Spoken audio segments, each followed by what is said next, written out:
Okay, let's make the ultimate potato samosas at home, right in your own kitchen. Whether you're a seasoned cook or just starting out, this recipe is for everyone. Potato samosas are a classic snack, loved for their crispy shell and flavorful filling. And trust me, making them from scratch is so much more satisfying than buying them frozen. I promise, they're easier than you think. Plus, you get to control the flavors and make them just the way you like. First, gather your ingredients. 3 medium potatoes, a handful of green peas, half an onion, a small piece of ginger, and a mix of spices like cumin, coriander, turmeric, chili powder, and garam masala. You'll also need samosa wrappers or filo pastry, a bit of oil, and of course, a little love and excitement for cooking. Prepping everything ahead of time makes the process smooth and fun. Chop your onion and ginger, measure out your spices, and have your peas ready to go. Start by boiling 3 medium potatoes until they're fork tender. This usually takes about 15 minutes, depending on the size of your potatoes. While the potatoes cool, heat a splash of oil in a large pan over medium heat. You want just enough oil to coat the bottom of the pan. Toss in a teaspoon each of cumin seeds and finely chopped ginger. Sauté for a minute until the spices start to sizzle and release their aroma. This is what gives your filling that authentic samosa flavor. Add half a chopped onion and let it turn golden. Stir occasionally so it cooks evenly and doesn't burn. Now throw in a handful of green peas, frozen or fresh, totally your call. The peas add a pop of color and sweetness to the filling. Peel and mash your potatoes, then add them to the pan.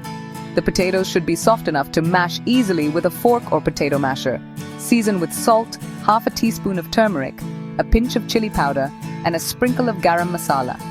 If you like a little extra heat, add more chili powder. Mix it all together until the spices are evenly distributed and the filling is vibrant and fragrant. Taste it. Need a little more zing? Add a squeeze of lemon juice or some chopped cilantro. Let the filling cool for a few minutes so it's easier to handle when you're folding the samosas.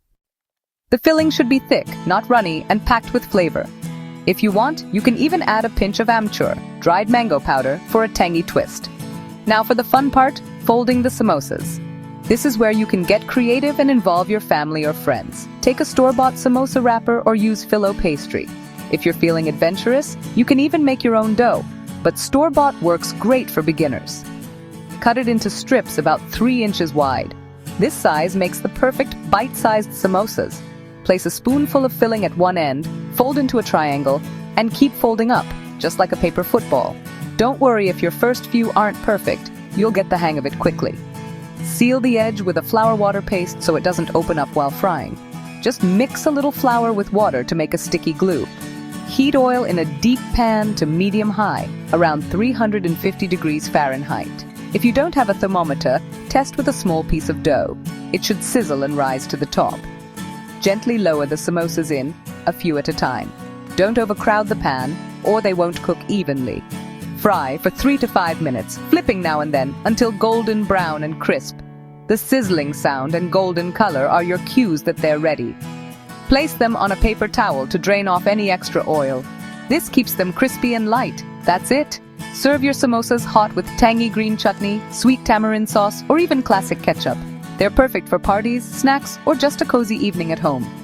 Crispy outside, spiced potato goodness inside, homemade happiness. The first bite is always the best.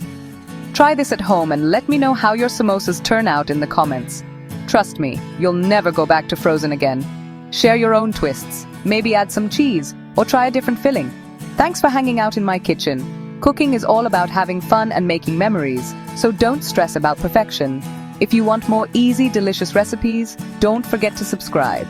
There's so much more to explore, from street food favorites to quick weeknight dinners. See you next time. Until then, keep cooking, keep experimenting, and enjoy every bite.